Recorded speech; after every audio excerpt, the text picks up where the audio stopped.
nosso bom Deus te use. Onde te encontres na vida, que Deus te ilumine. Com quem esteja seguindo, nosso Senhor te guie. No que fizeres tu, peço ao bom Deus que possa te amparar, e em cada passo teu a mão de Deus virá te abençoar.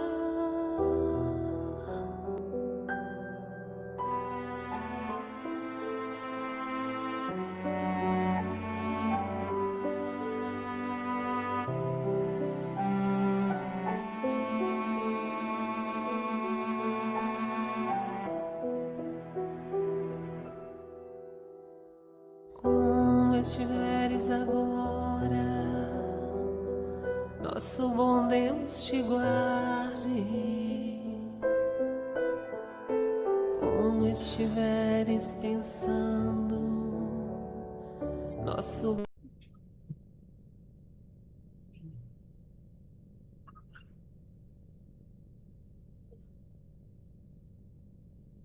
19h, Palmira, vamos começar? Vamos sim. Boa noite, meus irmãos. Nós hoje vamos iniciar agora, nesse momento, a nossa palestra de toda segunda-feira, palestra online. E hoje nós temos mais uma vez o privilégio, o prazer de receber o nosso irmão em Cristo, Isnande Barros, que já fez palestras online para todos nós, e quem teve o privilégio, a honra de ouvi-lo pessoalmente na UEC. Eu ouvi pelo YouTube, excelente palestra, que nos ajuda sempre na nossa caminhada evolutiva. E hoje, direto de Imperatriz do Maranhão, o Isnande vai falar para a gente um tema livre, o filho pródigo. Então, sejam todos muito bem-vindos e bem-vindas. Eu vou fazer uma leitura de uma mensagem aqui inicial, para a gente poder ir nos harmonizando. Logo em seguida, eu faço a prece inicial, passo a palavra para o nosso facilitador de hoje, e aí, quando ele estiver nesse momento, ele vai dizer como ele vai dirigir a palestra, se pergunta, quando ele estiver falando, se é no final, como é que ele prefere. E desde já eu já peço a Isnande para fazer a prece final, quando concluir. Então, eu vou fazer a leitura aqui dos minutos de sabedoria, a mensagem 170. Não repita apressadamente aquilo que ouve. Informe-se primeiro da verdade. Se for mentira, procure desmentir. Se for verdade, mesmo assim, não o repita. Se não puder chegar à evidência, cale. A caridade consiste em saber calar os defeitos alheios, como você gosta que façam com os seus. Seja prudente. O silêncio é de ouro, quando se cala o erro do próximo. Então, nesse momento, eu convido aqueles que se sentirem à vontade para fechar os olhos, para que nós possamos entrar em comunhão com o nosso Mestre amado Jesus, com a espiritualidade amiga e superior que está aqui conosco nesse momento. E nós sabemos que onde duas ou mais pessoas estão reunidas, o nosso Mestre está no meio.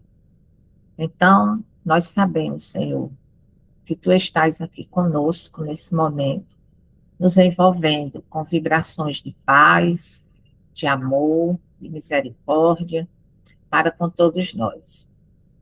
Nos iluminando, para que nós possamos ouvir as palavras que serão ditas pelo nosso irmão Visnante, que ele seja amparado e intuído pela espiritualidade, que nós possamos iniciar a nossa semana com os ensinamentos que aqui vamos ouvir, com as palavras que estarão gravadas em nosso espírito e em nosso coração. Que o Mestre Jesus esteja conosco, nos amparando hoje e sempre, e que assim seja. Passar a palavra agora para a Isnete. Boa noite, irmãos, boa noite, irmãs da União Espírita Cristã de Juazeiro do Norte, Ceará. Como a nossa irmã Palmira colocou, eu já tive a alegria de fazer estudos virtuais, mas também tive a alegria de, no dia 16 de janeiro, se não me falha a memória, 16 de janeiro de 2026, estar presente e fazer parte de um estudo presencial com todos vocês. Muito gratificante para todos nós, né? E é um prazer sempre renovado estarmos juntos novamente, né? Estarmos juntos de novo. Então, a gente solicita a Jesus que permita que nós alcancemos a sua boa vibração. Agradecendo a Gódia pelo convite, agradecendo a Palmira pela condução do estudo de hoje. E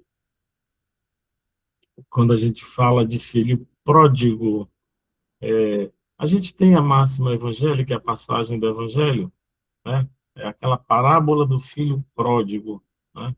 Que constitui uma parábola onde Jesus descreve uma situação com três atores principais. Mas nós não vamos nos deter à questão da parábola em si, mas da condição do filho pródigo e da condição de prodigalidade em que podemos ou não viver.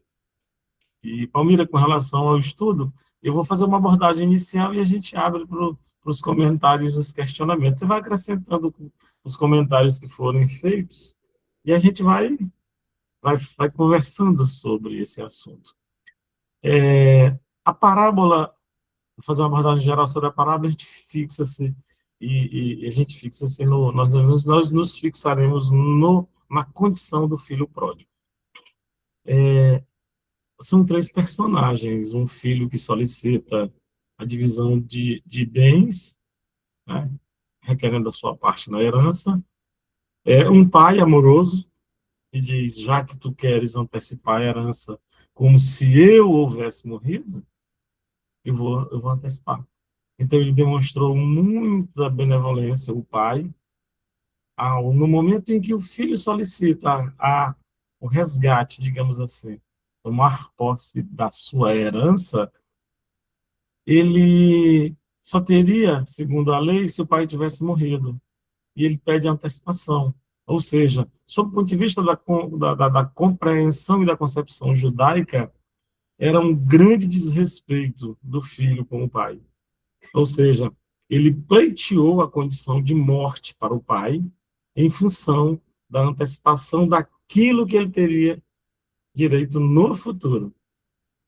Mas quem garante que o pai no futuro teria aquela condição de oferecer o que agora ofereceria ao filho? É um negócio interessante. E a gente, ao analisar, a gente tem que entender e visualizar sob esse prisma, né? E, mesmo assim, o pai bondosamente e amorosamente fornece ao filho que solicita e que pleiteia, dentro daquela condição, a sua parte na herança. Ou seja, para o filho que pediu, é como se o pai tivesse morrido, porque a herança só se concede após a morte do pai. Então, aqui nós temos dois personagens. Um personagem que pede para antecipar a herança. Um pai amoroso que, entendendo a condição do filho, ele concede o direito ao filho de receber a herança. E a gente tem também na passagem, na explicação que Jesus dá, a gente tem também o terceiro filho, aliás, o segundo filho, que é o terceiro, né? É o terceiro envolvido, é a terceira personagem da descrição que Jesus faz. Esse outro filho, ele só vai aparecer na parábola quando O filho pródigo volta, em estado de penúria, à casa do pai. E o filho que ficou, que esteve sempre ao lado do pai, e que respeitou a lei, e que respeitou a tradição, porque já que o pai antecipou a herança para um, poderia ter antecipado para o outro. Mas ele resolveu ficar ao lado do pai e persistir no trabalho ajudando o pai, em função da perda de parte dos bens que eles tinham, porque o filho retirou. Olha como é que não é fácil compreender essa parábola. E o filho volta em função de tudo que viveu, depois de gastar tudo que tinha, por isso ele é pródigo, né? A característica da prodigalidade é a característica da fartura. Ele foi pródigo porque ele foi gastador. Ele foi pródigo porque ele teve esse patrimônio à sua disposição, esses bens à sua disposição, e ele gastou. Então, essa prodigalidade reside aí, né? Como característica desse filho que recebeu e não valorizou, que recebeu os bens do pai de forma antecipada, porque ele não merecia, porque o pai não estava ainda desencarnado, não era a condição, não havia a condição que predispunha a divisão dos bens, né? E mesmo assim ele solicita. O filho, o número 2, ele se sente enciumado quando percebe o movimento na casa do pai, ele voltando do trabalho e pergunta aos servos, o que está havendo? E ele diz, olha, teu irmão voltou e teu pai correu para abraçá-lo, não era normal correr, o Senhor não corria na direção do filho, segundo a tradição judaica, ele se sustentava nas suas pernas e no seu bastão e aguardava que o filho chegasse. E o filho deveria dizer como estava e de onde vinha.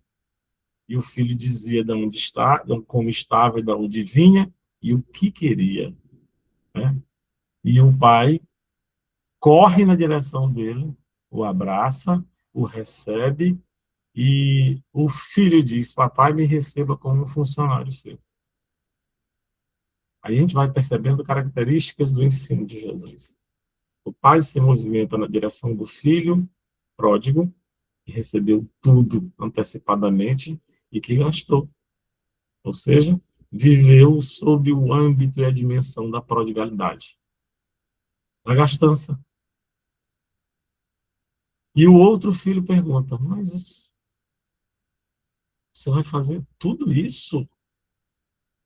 Roupa nova, calçado, o anel da família de volta?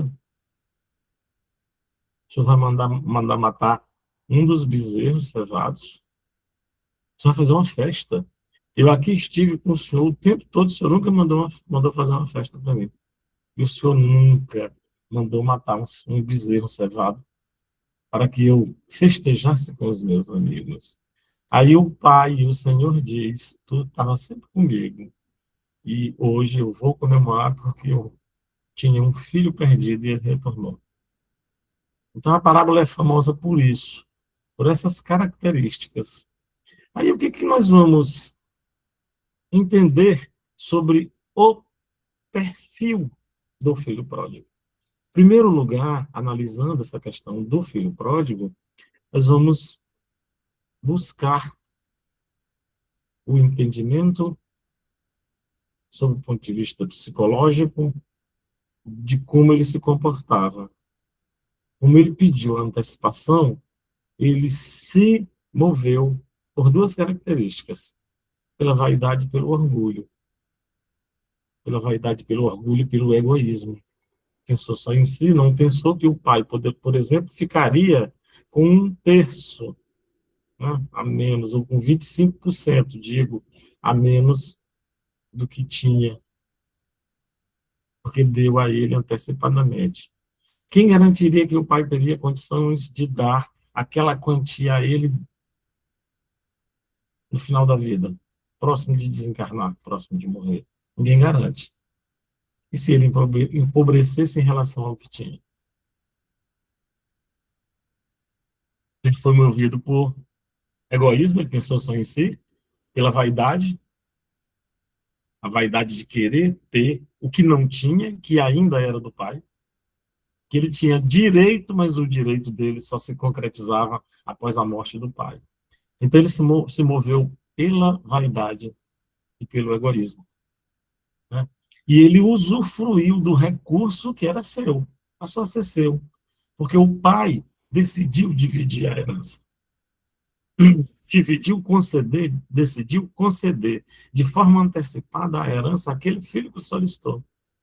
Ele poderia ter dito simplesmente: fique no seu lugar, quando eu morrer você vai ter direito aos meus bens. E acabou a conversa. A conversa estava encerrada ali.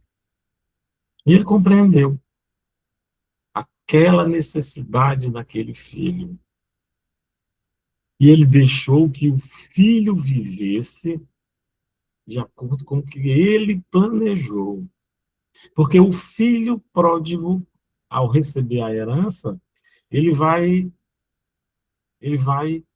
descumprir o que estava programado. Sob o ponto de vista material, o que estava programado era ele e o outro irmão ajudarem o pai na condução dos bens que possuíam, no usufruto dos bens que possuíam junto ao pai, e aguardar o desencarne do pai para ter acesso àquilo que lhe era de direito. Mas ele resolve antecipar. O conceito de prodigalidade, eu peguei aqui no dicionário, é um substantivo feminino e se relaciona a grande quantidade de alguma coisa, abundância, fartura. É o ato de repartir ou oferecer com largueza, no caso do dinheiro.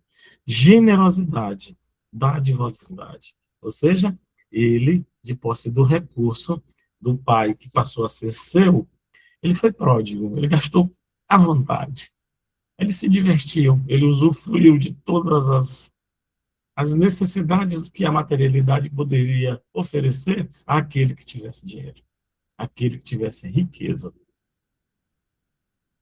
E ele gasta com bebida, ele gasta com sexo, com mulheres, ele gasta com festas, ele gasta com roupas, e ele vive a sua vaidade com aquela riqueza que está momentaneamente a ele proporcionada.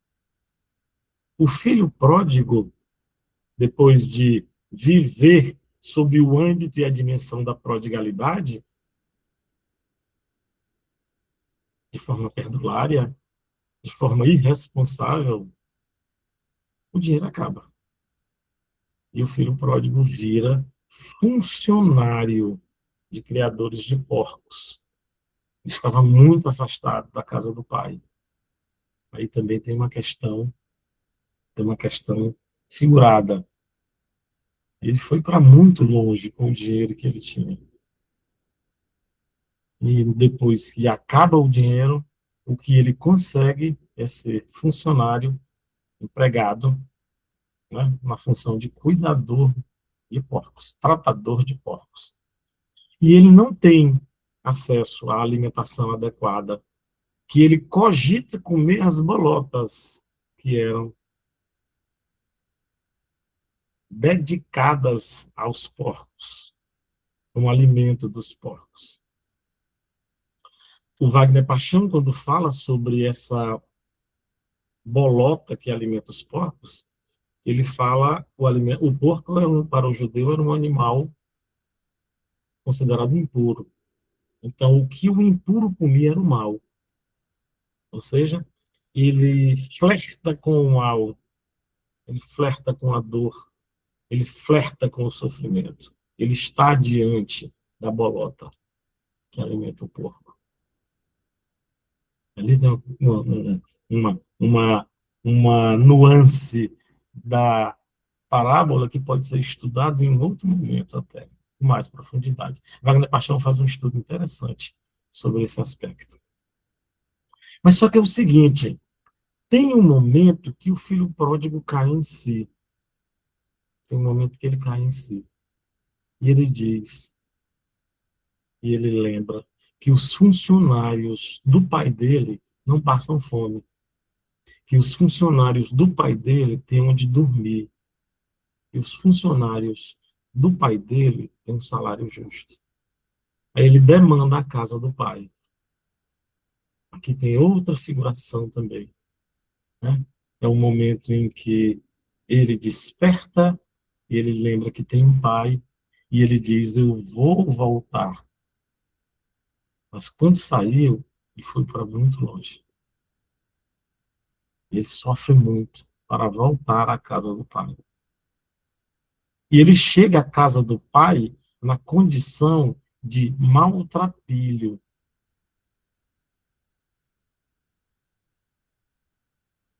Mas ele não mandou uma carta dizendo que ia voltar. E ele tinha medo de voltar e não ser aceito. E ele tinha medo de voltar e ser questionado. Mas mesmo assim ele volta. E o pai, percebendo que ao longe alguém se aproximava, ele reconheceu naquela figura o filho. E ele, de forma detida, ele observa, e quando ele percebe que é o filho, ele se dirige ao filho, mas ele é o Senhor. O pai é o Senhor. E ele se dirige ao filho. E o Haroldo Dutra, fazendo um estudo sobre a parábola do filho pródigo, ele diz que não é da tradição. O pai se dirige ao filho. É o filho que se dirige ao pai. É o filho que se rende à autoridade paterna, né? E o pai se rende ao filho. E é o pai que se lança em seus braços. É o pai que o abraça. E ele diz, o filho está voltando naquela condição. E o filho não pede um quarto na casa do pai. O filho não pede a melhor roupa. O filho não pede a melhor comida, a comida na mesa do pai. O filho diz ao pai que está ali na condição de ser, quer ser seu empregado.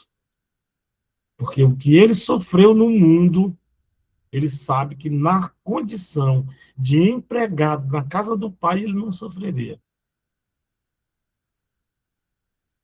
E o pai diz, chama os servos e determina: tragam a roupa, tragam a chinela. Gente, a roupa e o calçado, a alpercata naquela condição, para um andarilho, né, como ele estava, o filho do Senhor estava, era uma condição elevada.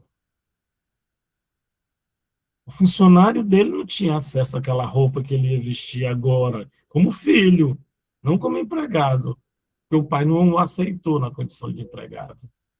O pai aceitou na condição de filho caído, que acordou, e que quando acordou disse assim: gente, o que eu estou fazendo aqui?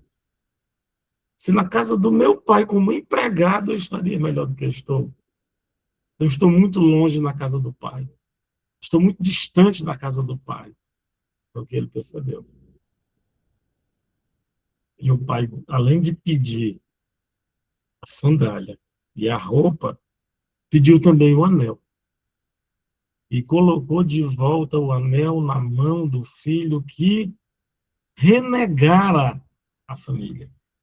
E aquele anel representava a família. O filho que renegou a família recebe do pai de volta o anel. Ou seja, você tem novamente o nome do pai.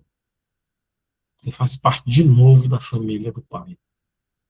O pai não perguntou para ele o que ele fez com a herança. O pai não perguntou para ele por onde andaste. O que fizeste com o dinheiro que tu recebeste? Não perguntou. Recebeu. E foi objetivo o pai quando questionado pelo filho que ficou. O filho disse: o quê?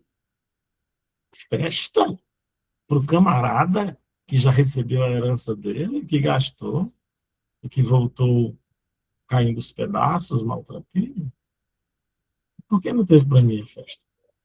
Por que não teve o bezerro cevado para mim, para que eu festejasse com os meus amigos? Eu tive sempre ao teu lado.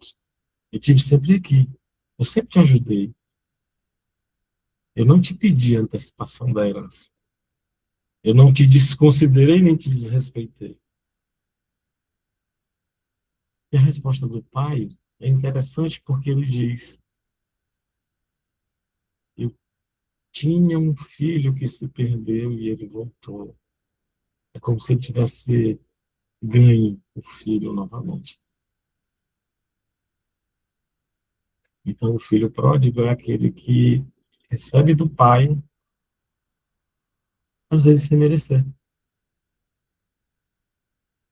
Recebe do pai para desenvolver-se.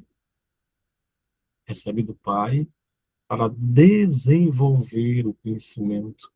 Recebe do pai para desenvolver a riqueza material da terra. E cai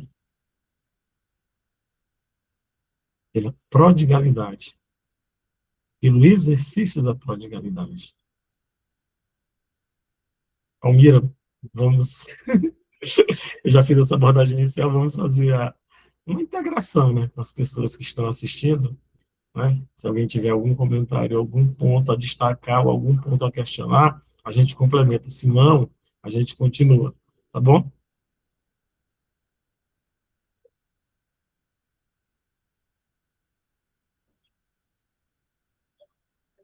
Eu tenho um ponto aqui que eu gostaria de compartilhar. Tem uma amiga muito querida, amiga irmã, nossos pensamentos se completam, às vezes, quando a gente trabalhava juntas, quando ia falar uma coisa, a outra já completa, falava igual, ao mesmo tempo, porque tínhamos essa sintonia. E ela, eu me lembro bem que ela é revoltada com esta parábola, porque ela diz, eu não acredito. O filho que ficou ao lado, o filho que teve ali ao lado do pai, foi desmerecido, ficou desprezado. O outro vai e rasga todo o dinheiro dele, tudo, volta com feito Madalena arrependida, esses eram os termos que ela usava. Eu não concordo com isso. E como eu não tinha lá tantos conhecimentos assim, né, porque eu nunca fui muito chegada a prestar atenção nas questões, nas questões dos ensinos do Cristo, né, eu ia levando aí. Isso antes de eu conhecer a doutrina. Eu ficava pensando, eu digo, mulher, o pai perdoou, é tão bom a gente receber perdão, mas eu não concordo, eu não concordo. Eu vivo isso na minha casa. A mãe dela teve 5 filhos, 3 mulheres e 2 rapazes, né, 2 homens. Mas esses 2 filhos homens fazem e acontecem. Pega o dinheiro da mãe, sai, gasta, nenhum dos 2 quer trabalhar. E as irmãs, né, as mulheres, todas são trabalhadoras, são aquela coisa de cuidado com a mãe e o filho que ela quer saber, chega embriagado, bota boneco, aquela coisa toda. E ela disse, é o que eu vivo na minha casa. Meus irmãos aprontam tudo, tiram todo o dinheiro da minha mãe e ela ajeita, quando ele chega embriagado, lá vai ela botar para dormir, aí vai fazer uma sopinha, vai não sei o quê, eu não me conformo. Ela gritava assim, com raiva dessa história. E aí, quando eu entrei para a doutrina, que um dos estudos que fiz, tudo, aí eu disse, ai, amiga, eu tenho a explicação justa para aquela sua revolta todinha, né? Aí, quando eu falei para ela não quero nem ouvir. Escuta, presta atenção. E Tem aí, que quando escutar, né, Gódio? presta atenção, vamos ouvir aqui a explicação, porque a vantagem da doutrina espírita é a gente ter assim, o esclarecimento do ensino do Cristo, as explicações, a questão dos costumes judaicos e a nossa realidade, é você fazer, né, ter o esclarecimento daquelas informações que a gente recebe.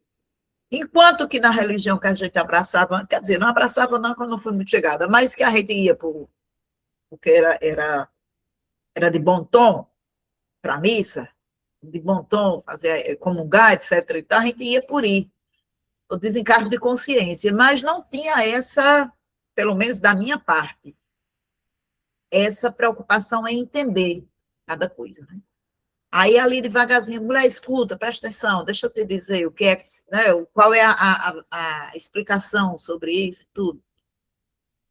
Aí, por fim, ela disse, por esse lado eu até entendo, porque aquele meus irmãos não merecem nada do que minha mãe faz, não merece.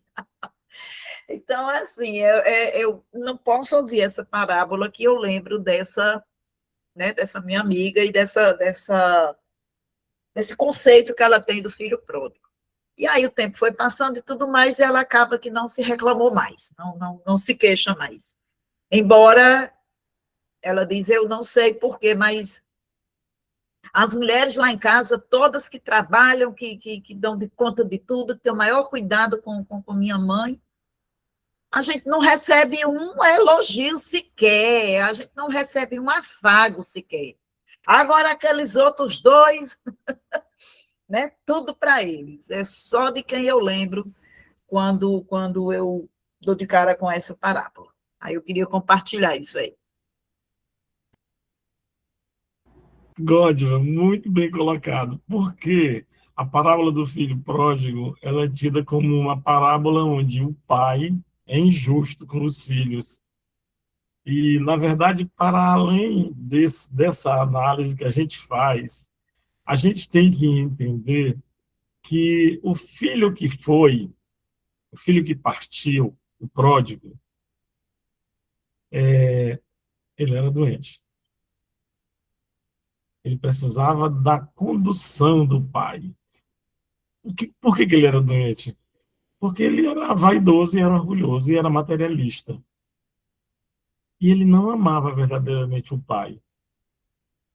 Porque ele desejou, antes de querer ajudar o pai, ele desejou o dinheiro do pai.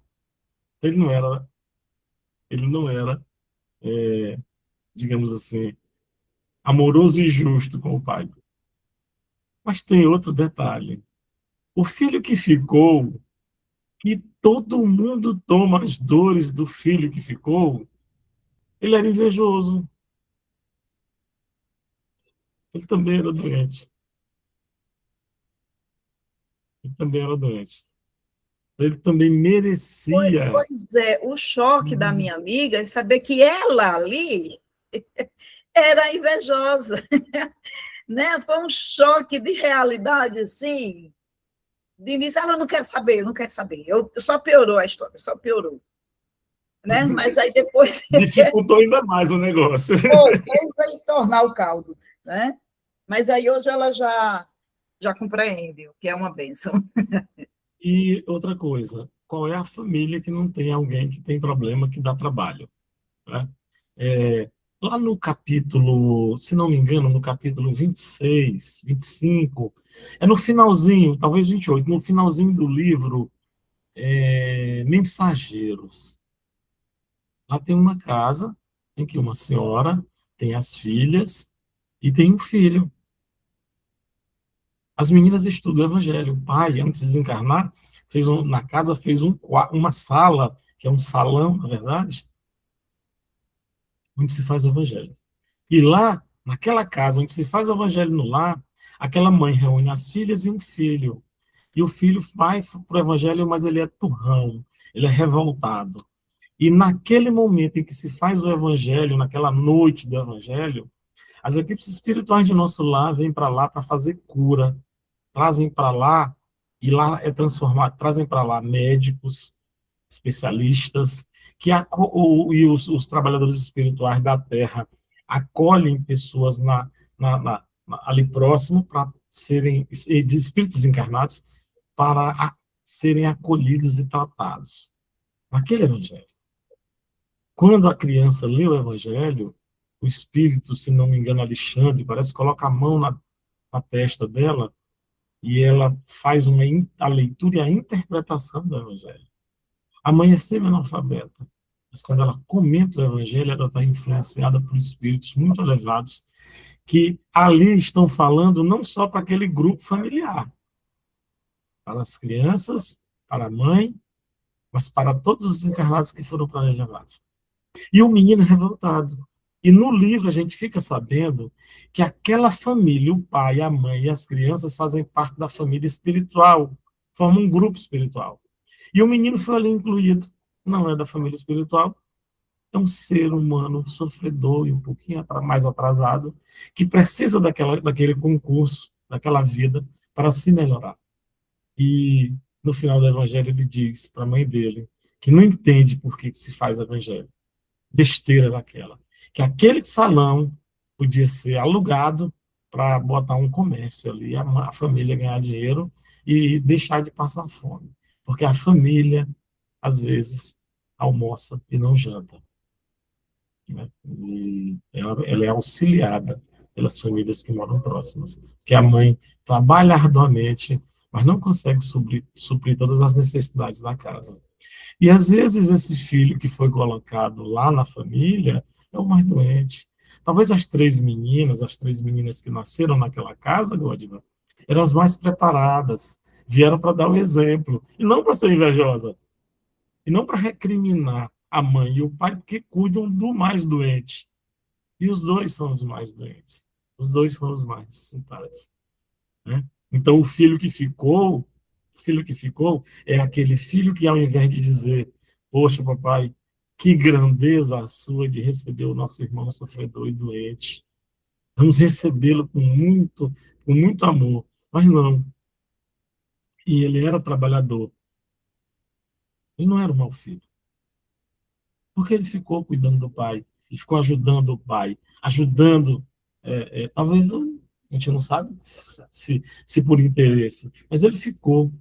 Mas ele apresenta essa característica, né, de ser inferior em relação ao desenvolvimento espiritual, que requer que nós amemos a Deus sobre todas as coisas e ao próximo como a nós mesmos.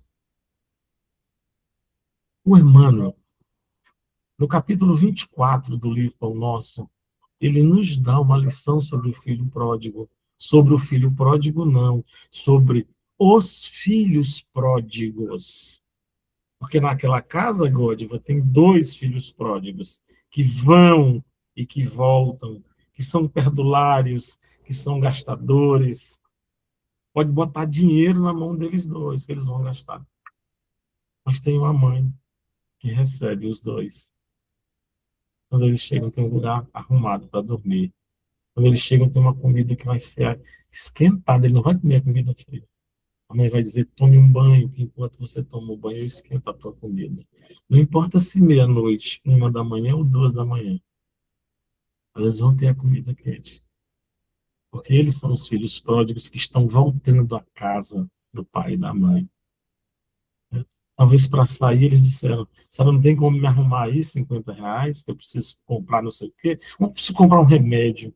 Aí a mãe acredita, dá o dinheiro e ele vai comprar, vai beber. Né? Ou seja, ele pede a antecipação. Sabe nem de onde a mãe está tirando aquele dinheiro.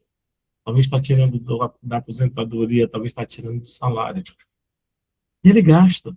Ele gasta sem preocupação. Mas quando ele gasta, ele sabe que tem para onde voltar. Ele volta para a casa do pai. Ele volta com segurança para a casa do pai. Porque ele sabe que na casa do pai ele vai comer. Na casa do pai ele vai dormir.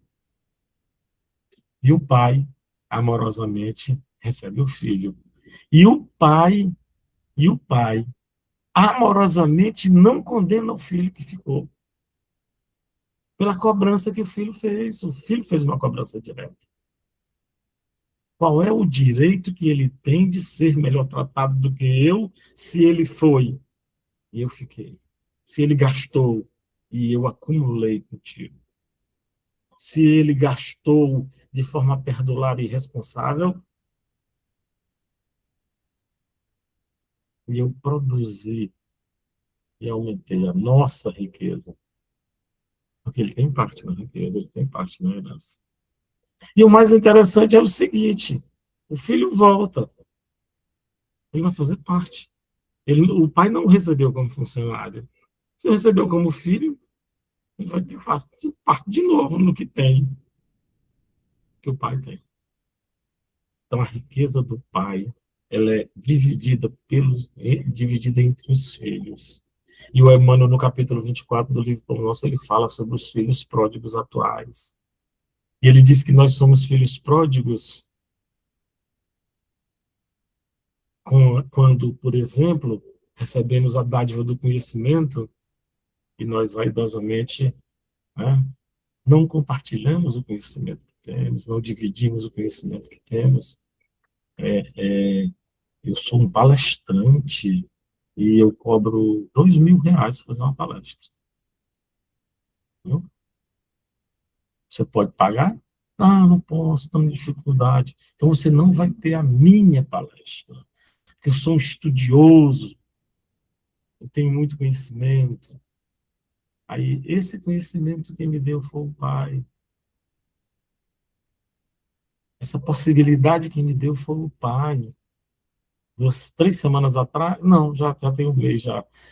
Eu estou viajando e eu tive 2 semanas que eu não consegui fazer o estudo de sábado. Um sábado eu fui para Carolina fazer parte da comemoração dos 87 anos da Seara Espírita Antônio de Pádua, lá em Carolina, no Maranhão, e eu não tive tempo de fazer o estudo de sábado. E agora, sábado, eu estava na comemoração dos Barros aqui em Teresina, eu acabei não fazendo o estudo. Mas eu fiz um estudo sobre Charles Richer, né? Francês, médico, prêmio Nobel de Medicina. Olha, recebeu o conhecimento. Ele merecia? Não sei. Ele pediu antecipação da herança de Deus? Não sei. Mas Deus lhe deu a oportunidade do conhecimento e da sabedoria. Ele encarnou na França, foi um grande médico, foi um grande profissional, né? Ganhou o prêmio Nobel de Medicina. Mas ele tem a vida dele antecipada no capítulo do livro Crônicas de Além Túmulo, que trata sobre isso, que eu fiz o estudo. Está lá no meu estudo, no meu canal, no estudo da obra de Humberto de Campos. Deus manda chamá-lo. Zé, volte. Volte.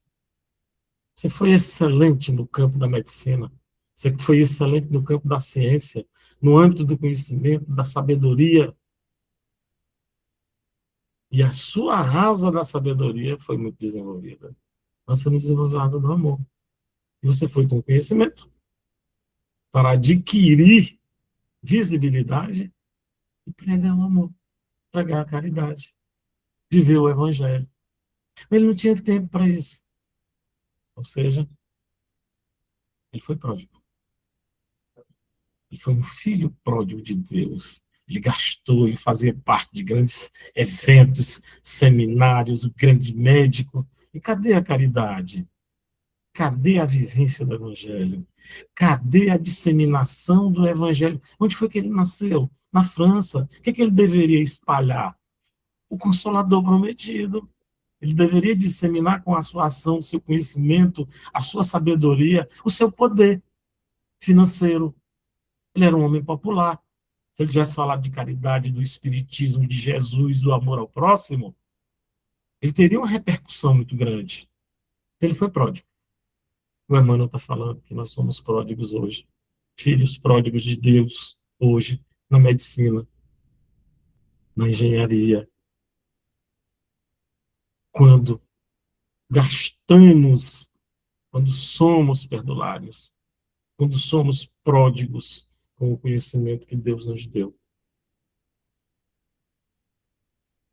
E Jesus deve coçar a cabeça e dizer assim: rapaz, coloquei o Snand para ser professor, para ele ser exemplo, para ele fazer da forma como nós planejamos aqui, e ele está lá se arrastando daquele jeito.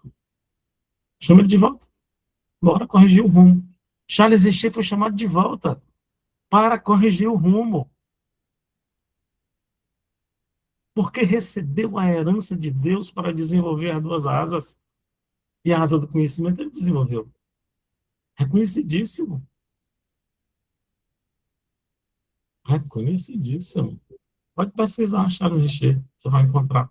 Tem um livro, inclusive, escrito por Samuel Magalhães, né, trabalhador da FEB. Ele escreveu. Eu tenho esse livro lá em casa sobre a história de Charles Richer.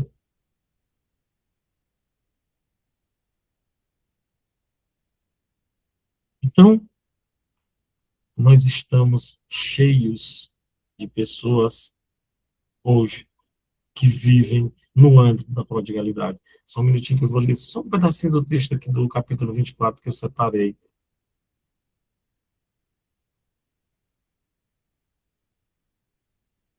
Grandes cientistas da Terra são perdulários da inteligência, destilando venenos intelectuais.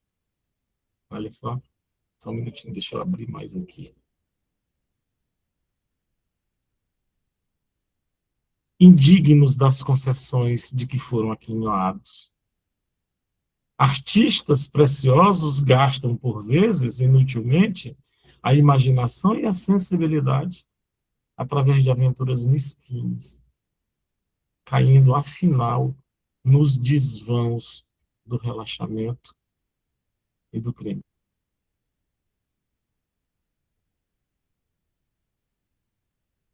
Convoca e nos convida nesse momento é a seguinte: o que é que nós estamos fazendo da herança do Senhor que está nas nossas mãos nesta encarnação? Ou nós somos filhos pródigos também? Ou nós somos os invejosos que ficaram? Ou nós somos os poucos caridosos? Porque o que ficou, ele era invejoso, ele era pouco caridoso, e ele estava se colocando numa condição de superioridade em relação àquele que caiu. E por que ele estava em pé? Ele estava em pé porque ele foi fruto da amorosidade do próprio Pai nesta encarnação. Talvez ele era um caído da outra encarnação. E naquela encarnação ele teve o Pai, o Senhor, que o conduzia naquela encarnação. E onde é que nós estamos? O que é que nós somos hoje? O filho pródigo, o perdulário, que recebe a herança e que envereda pelo crime de posse da herança, ou que gasta, que toca fogo na herança que o Senhor nos deu? Ou nós somos os filhos que têm inveja do filho que caiu e que foi levantado pelo Pai? Nós temos inveja do filho que caiu e foi levantado pelo Pai. Papai sempre cuidou do fulano. Mamãe sempre cuidou da fulana melhor do que eu. Qual seria o comportamento do filho que ficou? O filho que ficou deveria louvar a ação e a atitude do pai por acolher o filho caído, porque o filho que está em pé já foi caído. Porque eu, se estou em pé agora, eu devo agradecer por quem me colocou em pé nesta encarnação. De posse da dádiva que o Senhor me deu, de posse da herança que o Senhor me deu. Qual é a herança que eu tenho do Senhor agora nas minhas mãos? O Emmanuel diz mais, eu vou encerrar minha fala com mais uma frase do Emmanuel.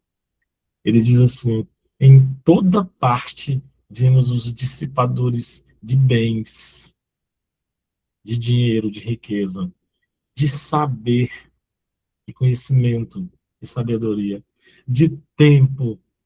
Olha a provocação que o Emmanuel faz, de saúde, de oportunidades.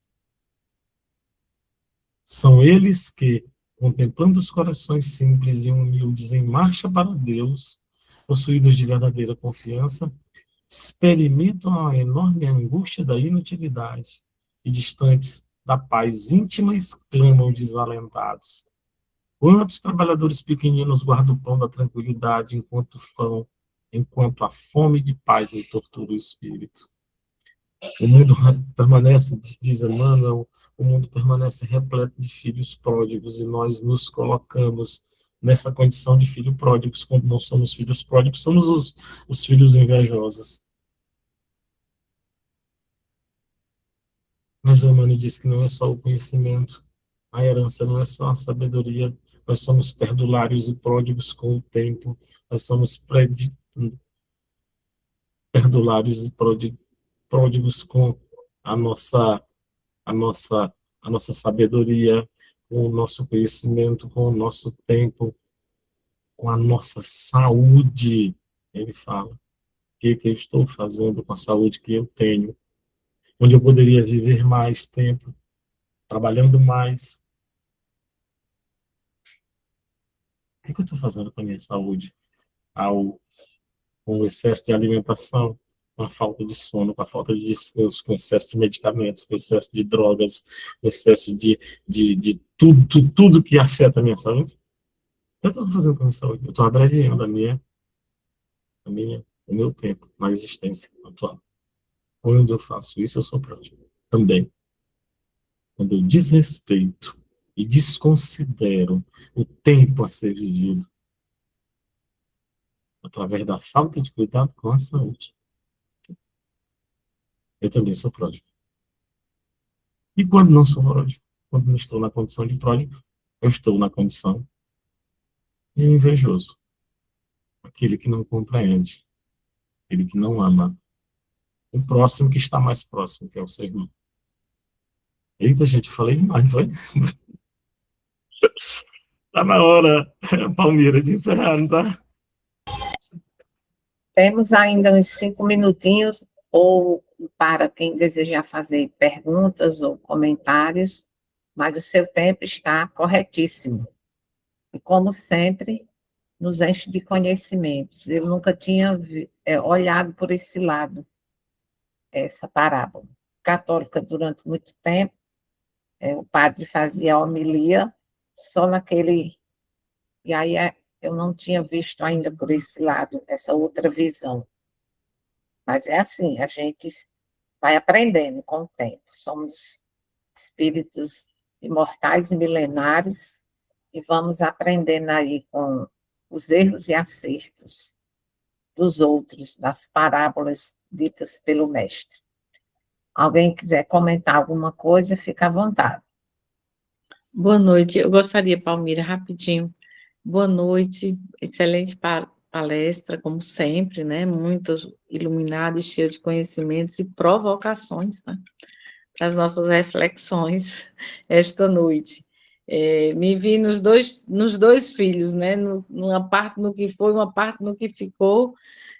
Não dá nem para escolher um dos, né? Nos dois, mas é importante que, como o filho que foi, ter o momento do despertar, né?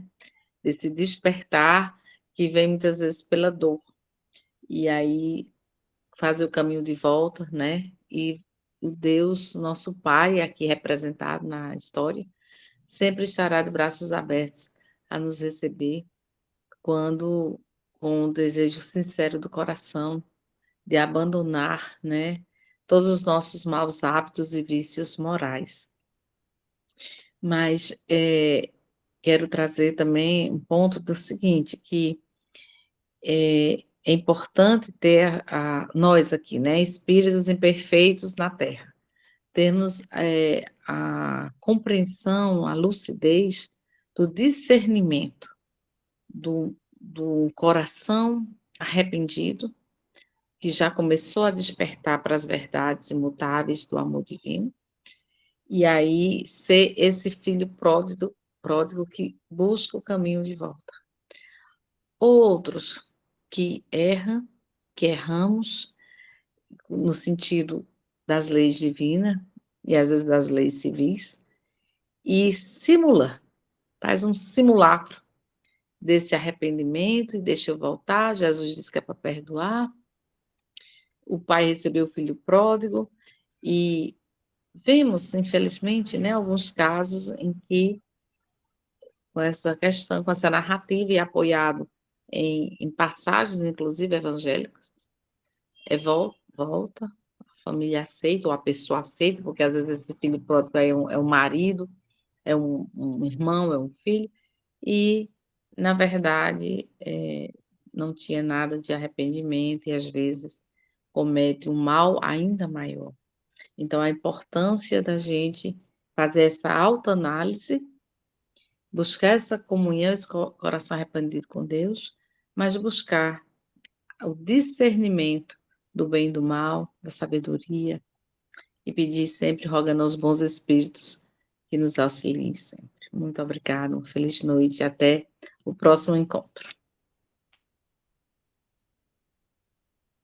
É excelente, Jaci. Muito boa a sua colocação.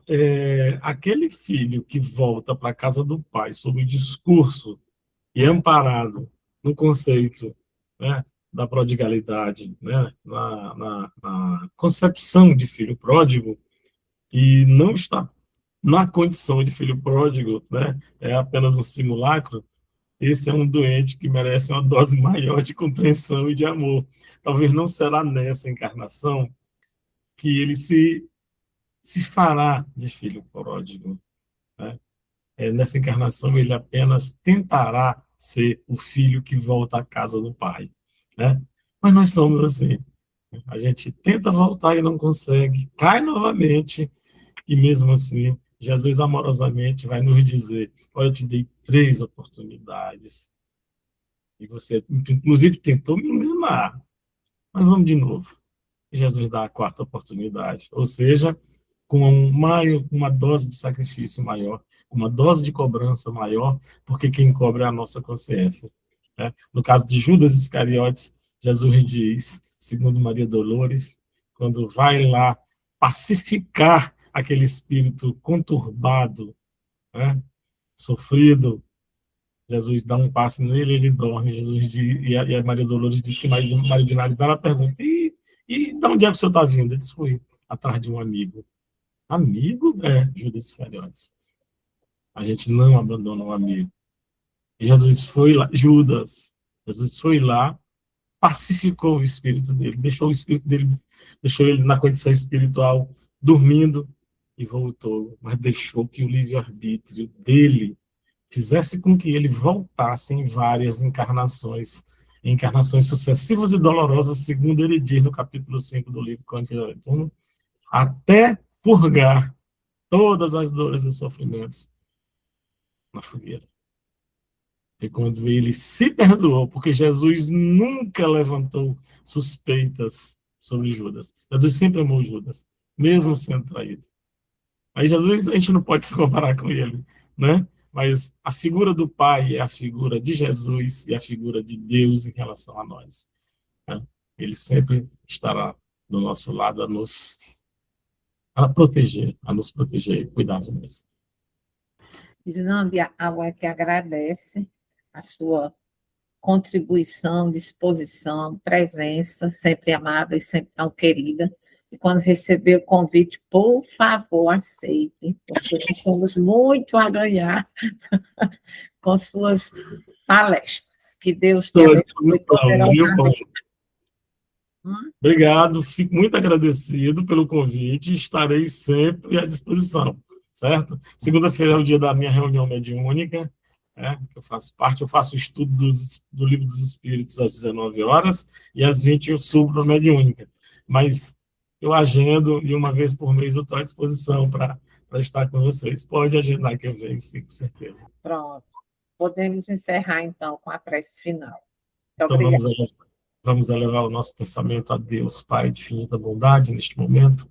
Agradecer pela oportunidade de aqui estarmos reunidos, estudando o Teu Evangelho.